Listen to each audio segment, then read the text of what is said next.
स्थापकाय च धर्मस्य सर्वधर्मस्वरूपिणे अवतारवरिष्ठाय रामकृष्णाय ते नमः। जननी शारदां देवीं रामकृष्णं जगद्गुरुं पादपद्मे तयो श्रुत्वा प्रणमामि मुहुर्मुहुः। नमः श्रीयतिराजाय विवेकानन्दसूरये सच्चित्सुखस्वरूपाय स्वामिने साकारिणे।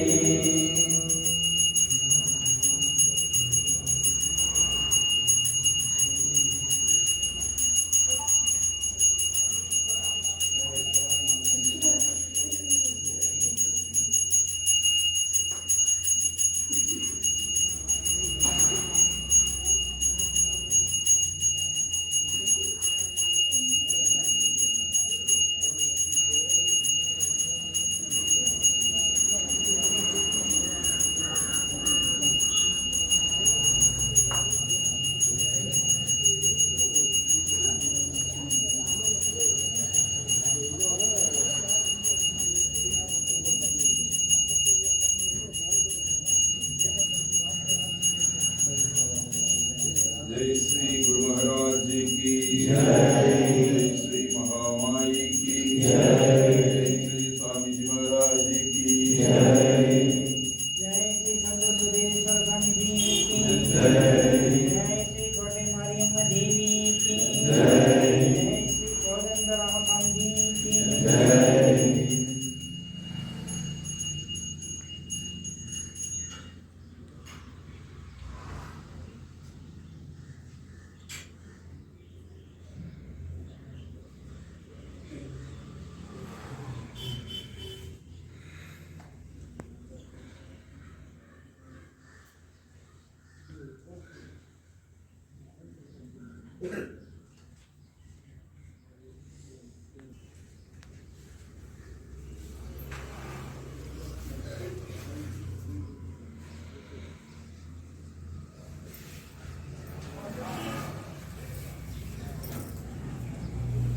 அரசு பள்ளிக்கூடத்தில் போய் சேர்றவன் யார் அப்படின்னா அது கூட முடியாத நிலையில் இருக்கிறான்.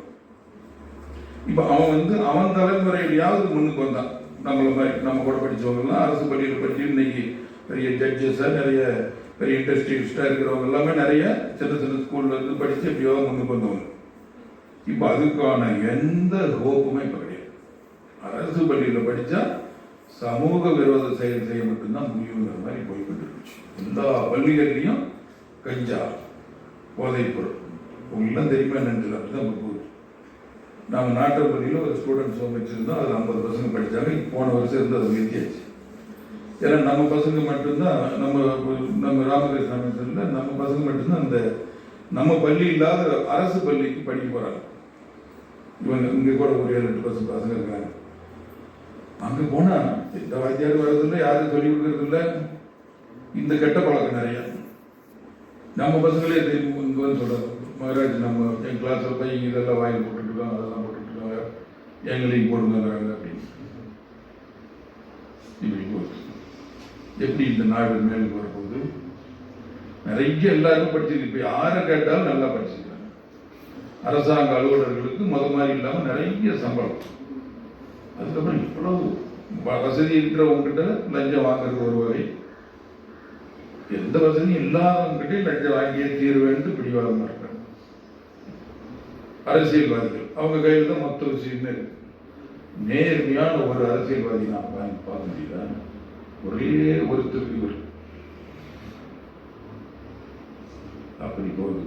இப்போ சொல்லுங்க, இவ்வளவு கல்வி இவ்வளவு ஸ்கூல்ஸ் எல்லாம் இவ்வளவு எஜுகேஷன் சிபிஎஸ்சி ஐசிஎஸ்சி இதெல்லாம் ஒரு மனிதனை எந்த அளவுக்கு முறைகேடான வழியில பணம் சம்பாதிப்பதற்கான வழிமுறைகளை சொல்லிக் கொடுக்கின்ற அமைப்புகளாக இவை விளங்குகின்றனவை தவிர இந்த சமுதாயத்திற்கு நல்லது செய்யக்கூடிய மனிதர்களை உருவாக்கக்கூடியவையாக அவை இல்லை. இப்படியே போனால் எப்படி இருக்கும்? ஃபாரின் கண்ட்ரிஸ் இருக்குது, வளர்ந்த நாடுகள்லாம் அவனுக்கு இவ்வளவு தார்மீக விஷயங்கள்லாம் தெரியாது. நம்ம நாட்டில் இருக்கிற மாதிரி இவ்வளவு புத்தகங்கள் வேற எந்த நாட்டிலுமே இல்லை. ஹரிச்சந்திரன் பிறந்தாரு, மனுநீதி சோழன் பிறந்தாரு, இதெல்லாம் யாருக்கும் தெரியுங்களா? இது மாதிரி கதை நிறைய வச்சிருக்கோம்.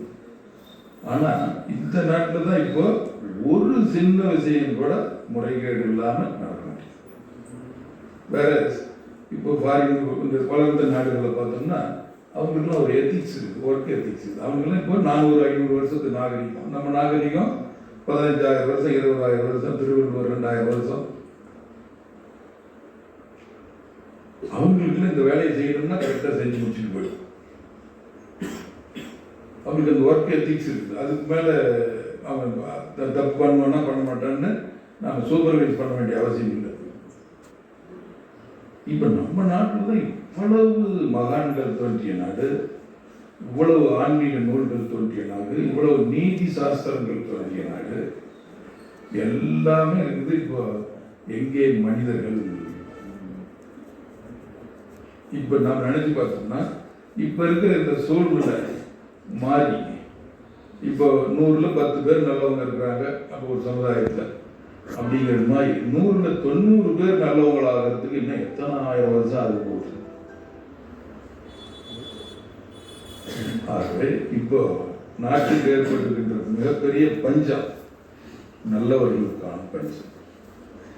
இதில் நாம் என்ன செய்ய போகிறோம் அப்படிங்கிறது, நம்ம பழைய மாணவர்கள் தான் நல்லா படித்தோம், நிறைய பண்பு நலன்கள் எல்லாம் நம்ம கற்றுக்கிட்டோம், வந்துட்டோம். இதுதான் நாட்டினுடைய நிலைமை.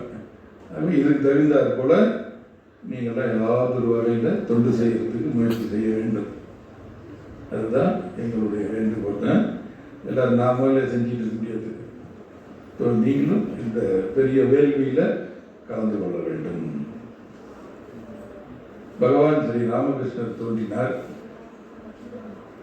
அவர் இந்த நாட்டில் இருக்கின்ற எல்லா தர்மங்களையும் பின்பற்றி இறைவனுடைய காட்சி, இறைவன் இருப்பது உண்மை, இந்த விஷயங்கள்லாம் நமக்கு சொன்னார். அதற்கப்புறம் சொல்றார், ஒவ்வொரு உயிரிலும் இருக்கின்ற இறைவனுக்கு தொண்டு செய்பவர்கள் தான் உண்மையிலே இறைவனுக்கு பூஜை செய்பவர்கள். ஏனென்றால் வேதாந்தத்தின் பிரகாரம் ஒவ்வொரு உயிரிலும், நம்ம மட்டுமல்ல, செடி கொடி எல்லாத்திலும் இறைவனுடைய சாநித்தியம். அப்படி கஷ்டப்படுற உயிர்களுக்கு தொண்டு செய்வதுதான் இறைவனுக்கு செய்யக்கூடிய பூஜை. இதை நமக்கு சொல்லி கொடுத்துட்டு போனார். அப்படியே கொஞ்சம் கொஞ்சமா இன்னும் அது ஆரம்பம்.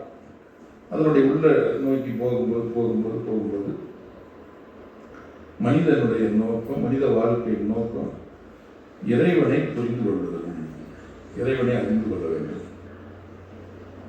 இது முதல் பாட்டு. நம்ம சொசைட்டி பற்றி பேசி முடிச்சிட்டோம். கொஞ்சம் ஸ்பிரிச்சுவல்.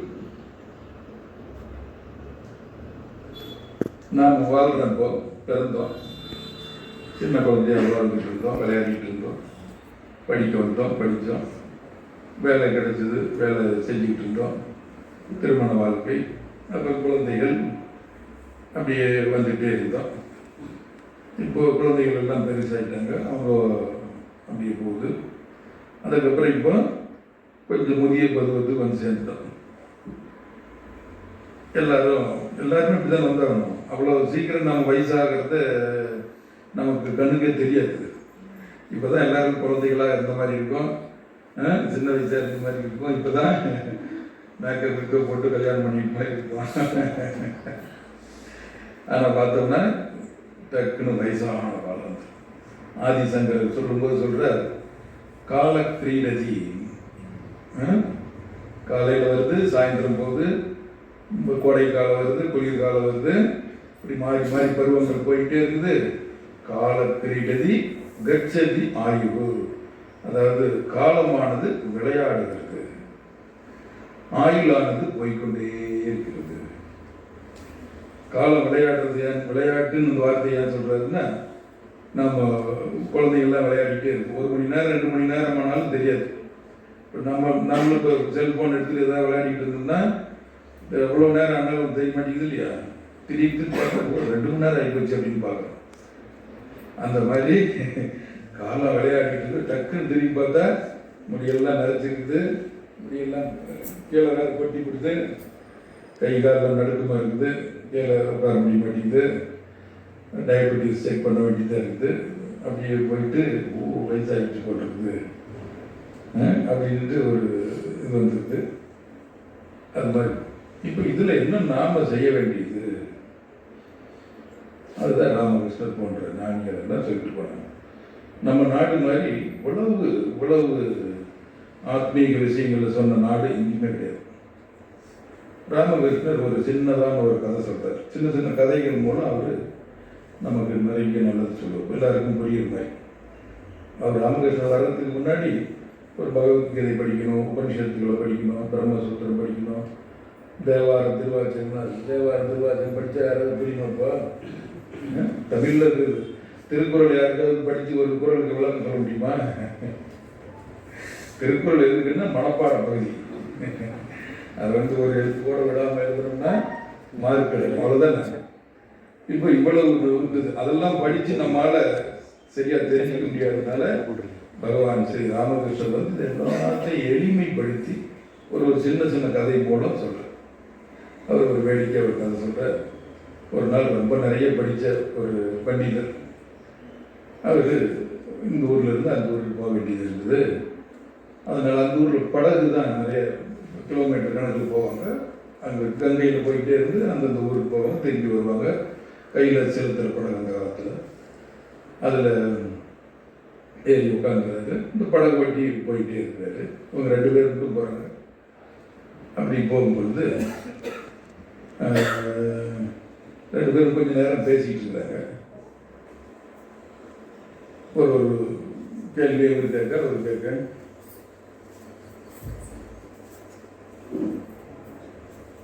உபனிஷத் பகவத்கீதையெல்லாம் படிச்சிருக்கிறியாப்பா அப்படிங்கிறாரு. அது நான் படிச்சதில்லை சாமி அப்படிங்கிறாரு.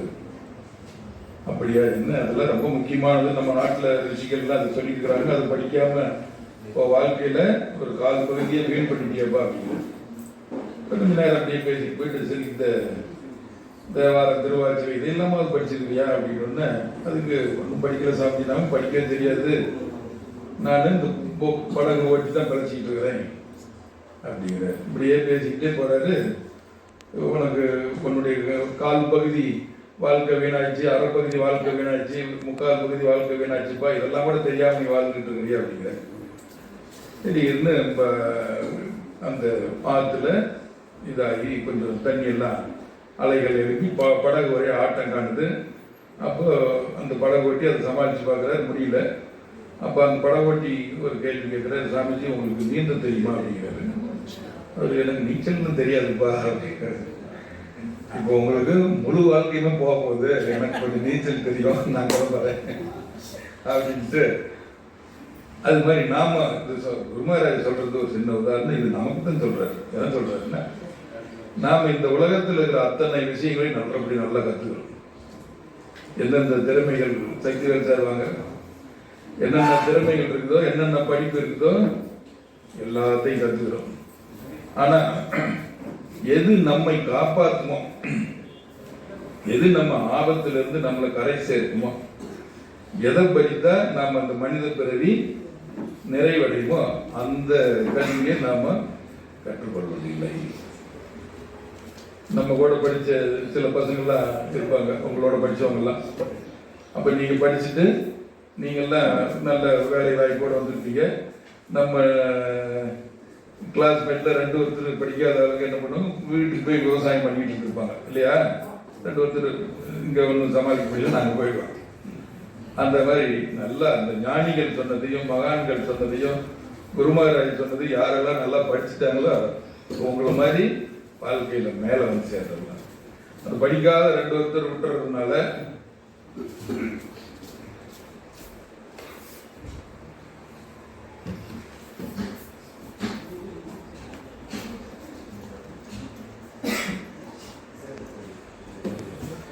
இந்த படிக்காத 2 ஒருத்தர் விட்டுறதுனால எப்படி வாழ்க்கையில் நஷ்டமாகறாங்களோ அது மாதிரி நாமளும் நம்ம வாழ்க்கையில நஷ்டமாகிடுவோம். குருமராஜ் சொல்ற விஷயம், இறைவனை மையமாக வைத்து வாழ வேண்டும். இறைவன் தான் நம்ம அப்படியே நம்ம ஒவ்வொரு பருவமாக கடந்து கடைசி பருவத்துக்கு வந்து சேரும் பொழுது நமக்கு உற்ற துணையாக இருப்பவர் அவர் ஒருத்தர் தான். ஆகவே அவரை மையமாக வைத்து வாழ்ந்து வர வேண்டும் சொல்ற நம்ம இந்த சொற்பொழிவை இந்த இடத்துல நிறைவு செய்து கொள்வோம். ஒரு இடத்துல சொற்பொழிவு நடந்துகிட்டே இருந்தது. அவர் பேசிக்கிட்டே இருந்தார், ரொம்ப அழகா பேசிட்டு இருந்தாரு. அந்த நிகழ்ச்சி ஏற்பாடு பண்ணவர் சொன்னாரு, நல்லா பேசிட்டு இன்னும் கொஞ்ச நேரம் பேசிக்கிட்டே இருக்கு அப்படின்னு. இவர் ஓஹோ எல்லாம் கேட்கறாங்கன்னு பேசிக்கிட்டே இருக்கும்போது கடைசியாக சொன்னார், பிரசாதம் ரெடி ஆயிடுச்சு, இப்போ நிறுத்திருங்க. அந்த மாதிரி இப்போ உபகம்ல இருந்த ஆட்கள் தான் வந்து விட்டார்கள். ஆகவே நாம் இந்த இடத்துல நிறைவு செய்யலாம். குருமகாராஜனுடைய அருள் பரிபூர்ணமாக எல்லோருக்கும் இருக்க வேண்டும் என்று பிரார்த்தித்து நிறைவு செய்வோம். நம்ம அடுத்த நிகழ்ச்சி சுவாமிஜி சொன்னார், படிக்கவே தெரியாத ஒரு பையன் வந்துட்டு நம்ம சீட்டு கொடுக்க வேண்டிய கட்டாயத்துல சீட்டு கொடுக்குறோம் அப்படின்னு சொல்லிட்டு, அந்த நிலைமையில ஒரு குழந்தை நம்ம ஆசிரமத்துல சேர்ந்தா கூட அந்த மாணவர்கள் வந்து ஒரு நல்ல மதிப்பெண்களை பெற்று ஒரு நல்ல நிறுவனத்துல வேலை வாங்கி தான் வெளியே வராங்கிறது குறிப்பிடத்தக்கது. அதுக்கு நாம எல்லாமே ஒரு சான்று. நாங்க படிக்கும் போதெல்லாம் ஞாபகம் இருக்கு, குஜராத்ல பூகம்பம் வரும், அங்க இருந்து 2 பேர் வந்து ஹோம்ல சேருவாங்க. வசதி இல்லாம அப்பா அம்மா இல்லாம எங்கேயோ பஞ்சத்துல சுனாமி வந்திருக்கும், அங்க இருந்து ஒரு 4 பேர் ஹோம்ல சேருவாங்க. ஸோ இப்படி எல்லாமே ஒரு அகதியா இருந்த நமக்கு வாழ்வு கொடுத்தது நம்ம குரு மகாராஜ் தூய மும்மூர்த்தி அவர்கள் தான். சுவாமிஜி எல்லாத்துக்குமே நமக்கு மீண்டும் மீண்டும் எடுத்துரைத்த ஒரு விஷயம் என்னன்னா, ஒழுக்கம் ஒழுக்கம் ஒழுக்கம். எவ்வளவு மோசமான ஒரு நிலைமையில இருந்து நம்ம இல்லத்துக்கு வந்தாலும் அந்த ஒழுக்கம்ங்கிற விஷயத்தை கொண்டு குரு மகாராஜ் அவர்கள் நம்மளை பற்றி கொண்டதன் காரணமாகத்தான் இன்னைக்கு நாம எல்லாருமே இந்த நிலைமையில வந்து நிற்கிறோம். இதனை தொடர்ந்து நாம எப்படி இறைவனை அடைவது? ஏன்னா நாமெல்லாம் சம்சார கடலில் மூழ்கி இருக்கோம். நமக்கெல்லாம் நிச்சயமா சுவாமிஜி மாதிரியான பெரியவர்களுடைய ஆசீர்வாதம் ஆசீர்வாதம் எப்பொழுதும் தேவையாவே இருக்கு. அதுதான் சுவாமிஜி சொன்னாப்புல நமக்கான படங்கோட்டியா இன்னைக்கு சுவாமிஜி இருந்திருக்கார். குரு மகாராஜ் கதை நம்ம படிச்சிருக்கோம். பட்டம் விடும்போது அந்த பட்டத்தோட நான் வந்துட்டு விடுபவர் கையில் இருக்கிற வரைக்கும் தான் அந்த பட்டம் நல்லா பறக்க முடியும். அந்த மாதிரி நாங்க பறந்துட்டு இருக்கிற எங்க பட்டங்களை நீங்க கடைசி வரைக்கும் கையில வச்சுக்கோங்க மகாராஜ். ஏன்னா மகாராஜை பத்தி பர்சனலா சொல்லணும்னா மகாராஜ் தான் என்னோட வார்டன் மகாராஜ். இப்பவும் எங்க அம்மாட்ட தண்டராஜ் மகாராஜ் வந்திருக்காங்கன்னு சொன்ன உடனே டே உன்னை அடிச்ச சாமிச்சியாடா அப்படின்னு. ஆனா அன்னைக்கு மகாராஜ் அடிச்சு அந்த எனக்கு ஒழுக்கத்தை கொடுக்காம இருந்திருந்தாங்கன்னா இன்னைக்கு நான் நிச்சயமா இந்த நிலைமையில இல்லை. அதனால என்னோட தலைமுறையே நாங்க வந்து கடமைப்பட்டிருக்கோம் மகாராஜ். ரொம்ப நன்றி. விழாவின் தொடர்ச்சியாக நம்ம சென்னை மகாராஜ் அவர்கள் Srimad Swami Dharmasthanandaji Maharaj, secretary Ramakrishna mission students home Mylapore அவர்களை தொடர்ந்து Chandrasekhar Maharaj Ramakrishna mission students home Chennai அவர்களை இப்பொழுது விளக்கேற்றி ஆரத்தி செய்யுமாறு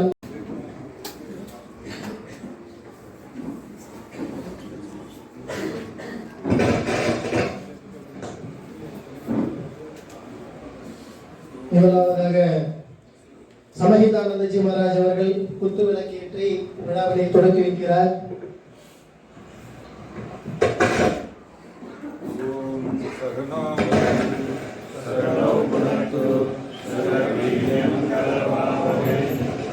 அவர்களை தொடர்ந்து தர்மஸ்தானந்தஜி மகாராஜ்.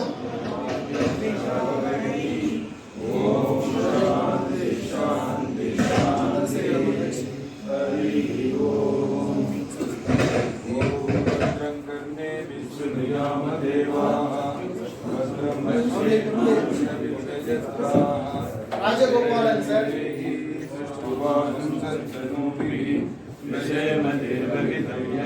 அவர்களை தொடர்ந்து வேணுகோபால் சார் அவர்கள்.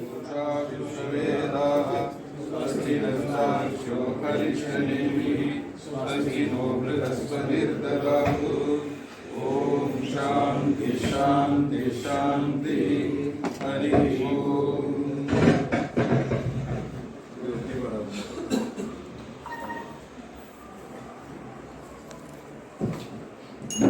விழாவின் தொடர்ச்சியாக ஆரத்தி.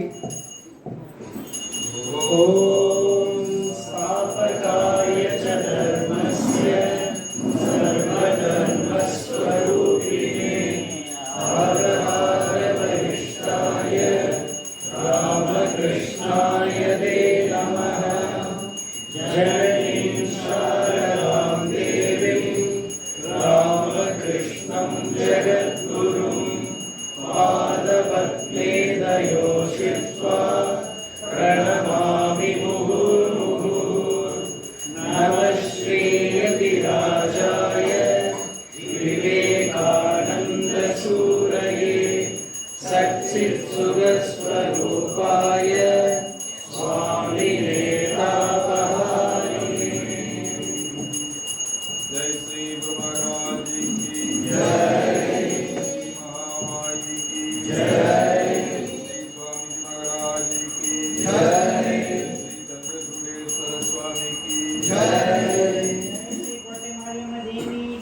श्री कोदंडराम स्वामी की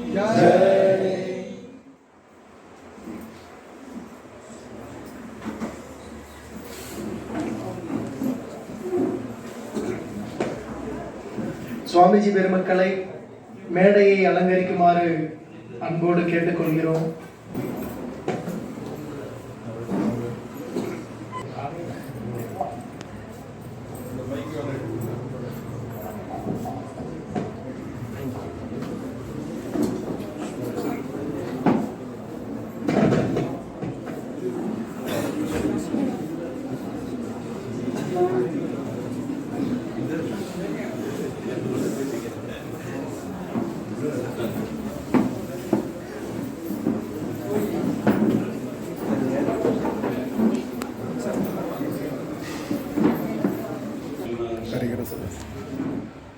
My friends and fellow alumni of Ramakrishna Mission Residential High School. It feels like only yesterday that we finished our studies, stepped out of our familiar comfort of our school and embarked on our own individual journeys. And yet, here we are today, gathered once again in Hosur at Sri Ramakrishna Sevashram for the 29th consecutive World Students Meet. The years may have passed, but the bond, the home name we share remains as strong as ever, a testament to the enduring spirit of our beloved Ramakrishna Mission Residential High School in Chennai. As your fellow alumnus and as Mr. I am Kirtivasan, I am truly honored to stand before you today. My own journey with this esteemed institution spans from 1980 to 1985 for my high school studies, and then from 1985 to 1988 where I had the privilege of completing my diploma in mechanical engineering here. Romana was the source after that. This institution has not only imparted knowledge but also instilled in us values that have shaped our lives. We have learned the importance of discipline, perseverance and compassion, qualities that have guided us in our journeys.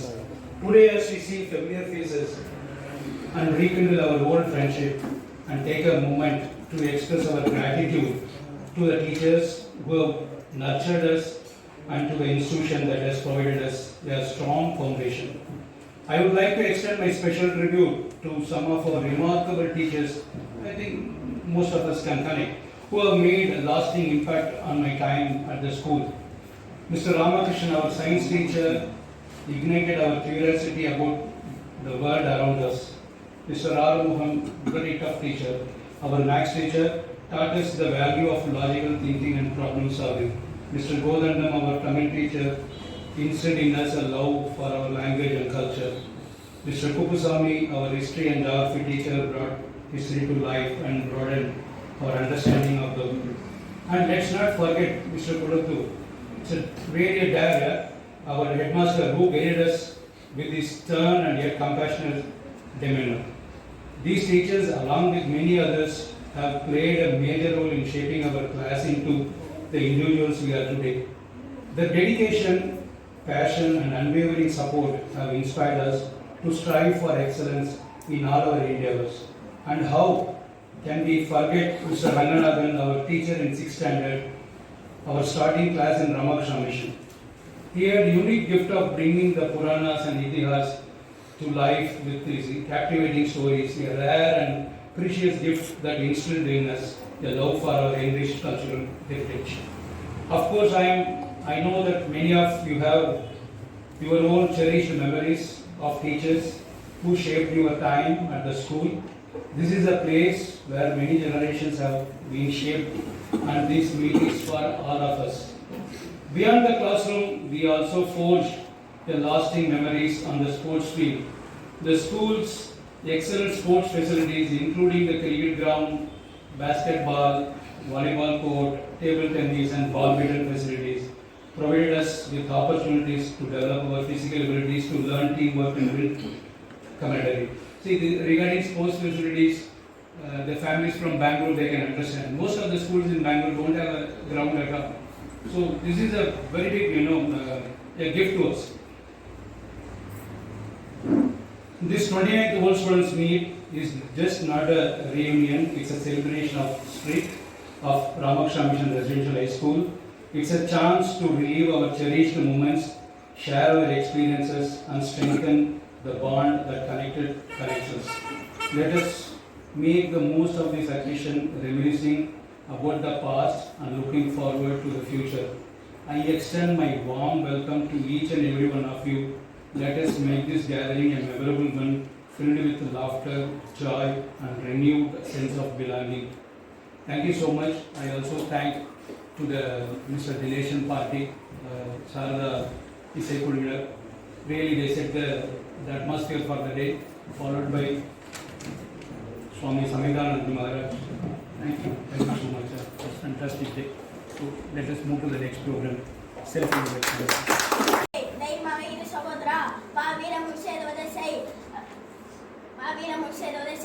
நல்லது செய் நல்லவனாக இரு கனிமான ஒளி லட்சத்தில் வெற்றி கடிவாய் எல்லா மாட்களும் உனக்குள் கூடிக்கொண்டிருந்து எந்த அளவு உயிர்வானாக விரும்புகிறாயோ அந்த அளவு கடுமையான சோதனைகளை கண்டு சென்றாக வேண்டும் நீ எது நினைக்கிறாயோ அதுவாக அமைகிறாய் உன்னால் எதையும் சாதிக்க முடியும்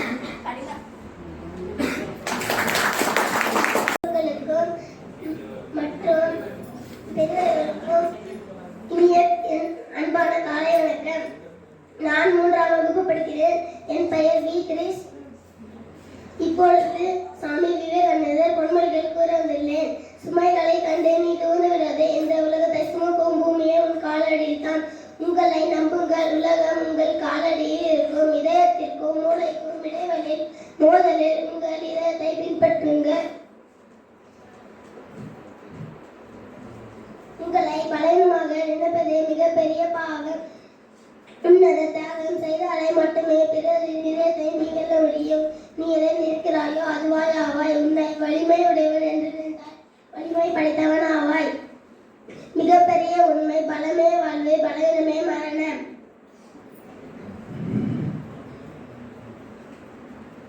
உனக்கு தேவையான எல்லாம் வலிமையும் உதவியும் உனக்குள்ளே உள்ளன. உன்னால் ஒருவருக்கு உதவி செய்ய முடியாது, மாறாக சேவை செய்ய முடியும். அச்சமே மரணம். அச்சத்திற்கு அப்பால் நீ போக வேண்டும். நன்றி, வணக்கம்.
Sorry, I didn't accept this honor, but I want to do something for these children here.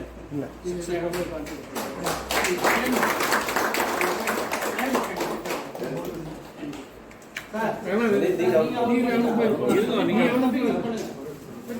நீங்க சீனியர் ஜூனியர் பண்றீங்க அது செலக்ட் நீ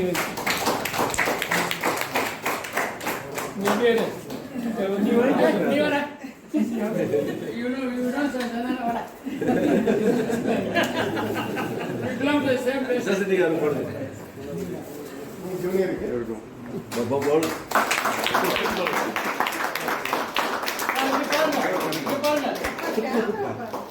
kudu ಹೋಗಂಡಿ ಅವರೇ ನಮಸ್ಕಾರ ಮಾಡಿ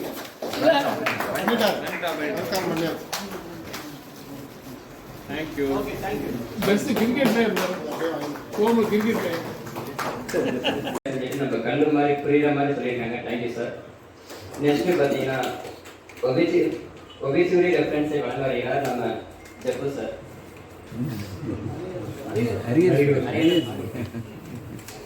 So in the last home day, in the home day, there are about 4 people of our old students who passed away, 5 people. A. Kalyanaraman of 1960-68 batch passed away in 2024. Raja Pandian, 1965-68, passed away in 2024. Shankar Narayanan of 1970-74 batch passed away in April 2024. R. Parani, 1989 batch, passed away in January 25. Then Mr. Raghavan, 1965 SSLC batch, passed away in 9th February 2025. So we'll all pay silent support on him.